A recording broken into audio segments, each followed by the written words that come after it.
Let's talk about why the honeymoon ends. We all know it does. At least that's the advice everyone gives a couple in love. Family, friends, pastors, counselors, they all tell you that your honeymoon will end. You'll have to go back to work to get on with regular life after that huge celebration called a wedding and that romantic dream vacation you took together. The romance will end. It's a given. That's what you should expect. So when it happens, you're not surprised. Disappointed? Yes. Hurt? Yes, but not surprised. The problem is you still want the romance, but something has changed about your mate. He starts acting like, well, like a guy, not the prince you fell in love with. Your feelings are hurt. Even though everyone told you what to expect, you're still disappointed. So you start collecting bricks. Your personality will determine what you do with those bricks. You might stack your bricks, one upon the other, to build a wall. You begin to avoid him. On the other hand, you might toss one in his direction. If he doesn't respond the way you need him to respond, you'll throw the next one straight at the target. The more he fails to give you the romance you desire, the faster you throw your bricks. Now he's avoiding you and dodging your bricks. He's disappointed and hurt too. He may have started collecting bricks even sooner than you did. Chances are he's been piling them up to protect himself.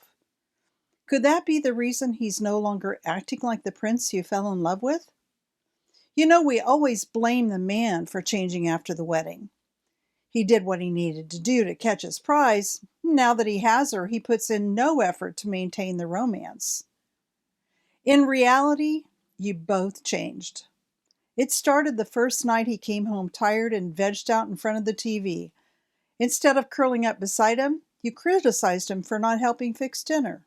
He went silent and collected his first brick. Your feelings were hurt, and you collected your first brick.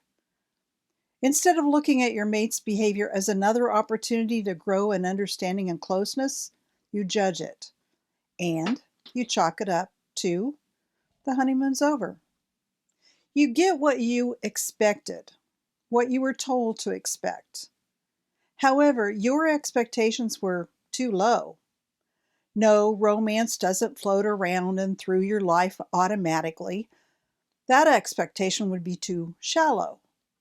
Instead, your family, friends, pastors, and counselors could have told you to reach for a higher expectation, that your romance would flourish and grow over time as you get to know one another and appreciate one another at a deeper level. That means you must learn not only individual differences, but gender differences. Why? Because how you see the world is based in your biology and your life experience. You don't see things the same way. You're not supposed to see things the same way. The reason you're together in the first place is because two are better than one. As a college professor, I watched more than one of my students get engaged and plan a wedding.